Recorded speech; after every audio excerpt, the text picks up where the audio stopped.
Dewan juri yang kami hormati, seluruh penonton yang hadir di Gedung Balai Betomu Sanggau, kita saksikan bersama penampilan peserta dengan nomor undian 11. Selamat menyaksikan. Halo kawan-kawan, selamat siang. Apa kabarnya untuk kita semua?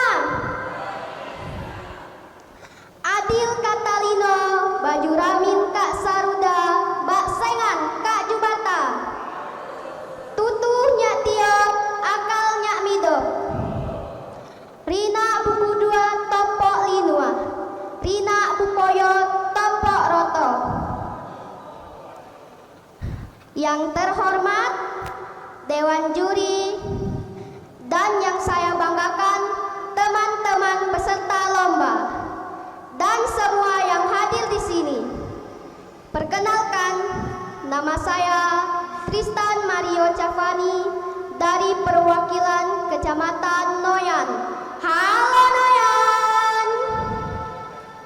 Saya akan bertutur kitab suci yang diambil dari Injil Markus bab 2 ayat 1 sampai 12 yang berjudul Orang Lumpuh Disembuhkan. Selamat mendengarkan. Suatu hari di kota Kapernaum tersiarlah kabar bahwa Yesus ada di rumah. Maka datanglah orang ramai berkerumun di rumah itu sehingga tidak ada lagi tempat.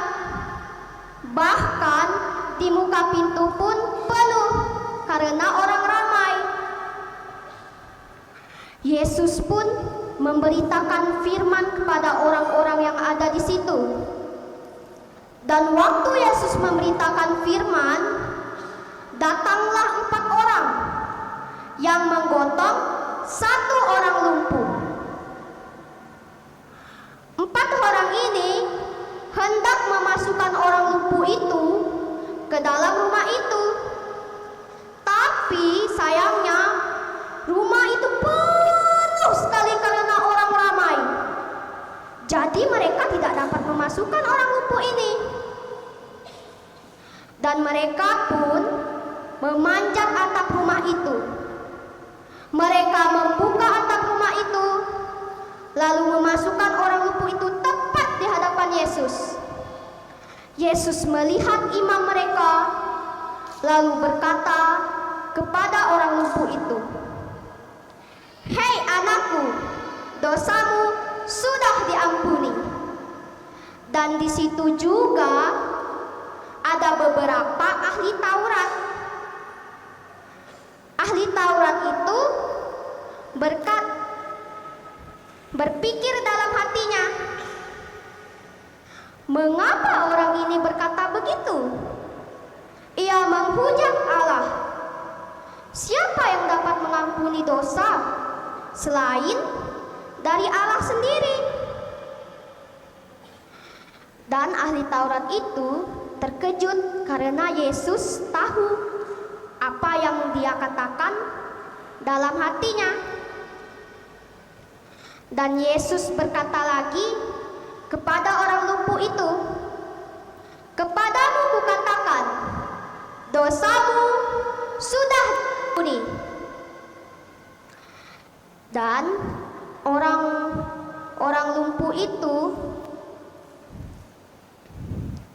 dan Yesus berkata lagi kepada orang lumpuh itu, "Kepadamu kukatakan, bangunlah, angkatlah tilammu, dan pulanglah ke rumahmu."